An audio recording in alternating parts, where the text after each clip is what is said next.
Ciara. Minister, you're very welcome to speak on this. I'm really glad that we have this opportunity for speaking on mental health so soon into our term, and it shows your conviction on this, Minister, and the importance that you put on this. Minister, it's something that I'm very worried about, to be honest. As someone who has constituency clinics quite regular, like yourself, it is a huge issue. We knocked on the doors from last summer and right up until November, and I don't know how many doors, consecutive doors, that I opened, that I spoke to parents, that I spoke to wives, husbands, sons and daughters who are struggling desperately with their mental health. And they're struggling for various different reasons. Struggling to access to help. Struggling, I suppose, to find, to get out of a situation. They're stuck in a place where they might be self-medicating because they're not understanding their condition. They're not getting the results or the help and the therapies they need.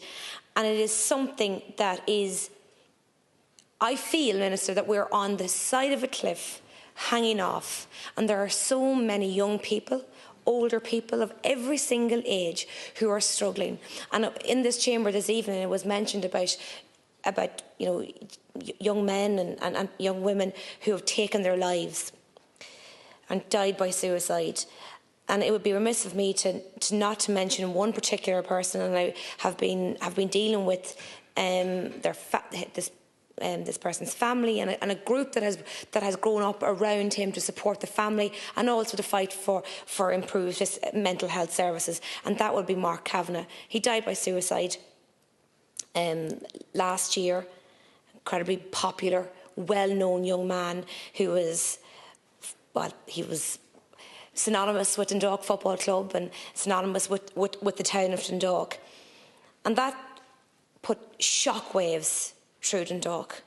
It put shockwaves through us all. People who might just have known him or heard of him, but also people who could see themselves in him and saw their families in him.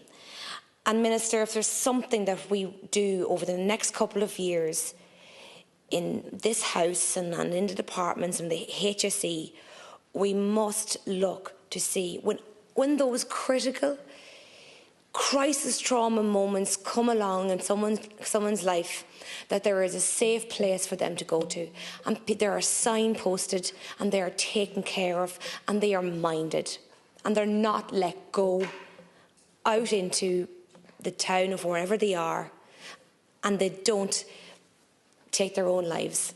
And Minister, that has happened so many times, and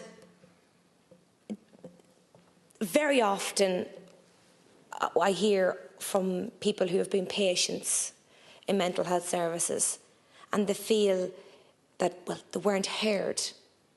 There was lack of kindness. They were seen as a number on a sheet, and they're discharged, they're put in taxis, sent home, and don't know whether there's someone at home for them. There's not even a care as they leave the hospital.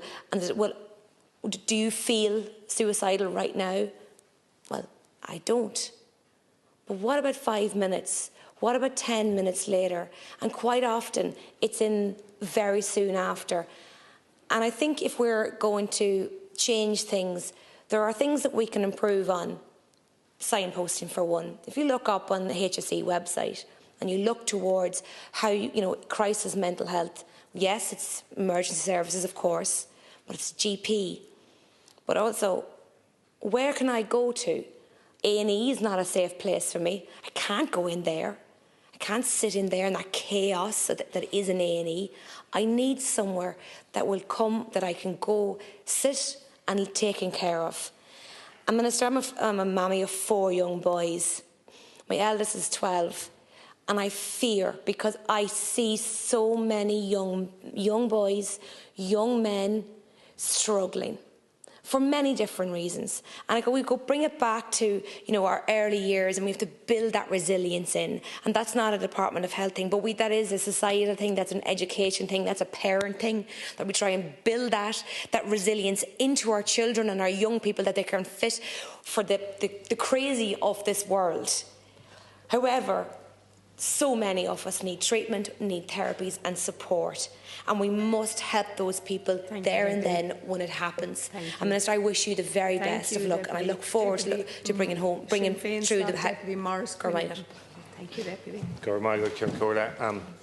Firstly, can I start off by wishing the Minister the best in her new role, and hopefully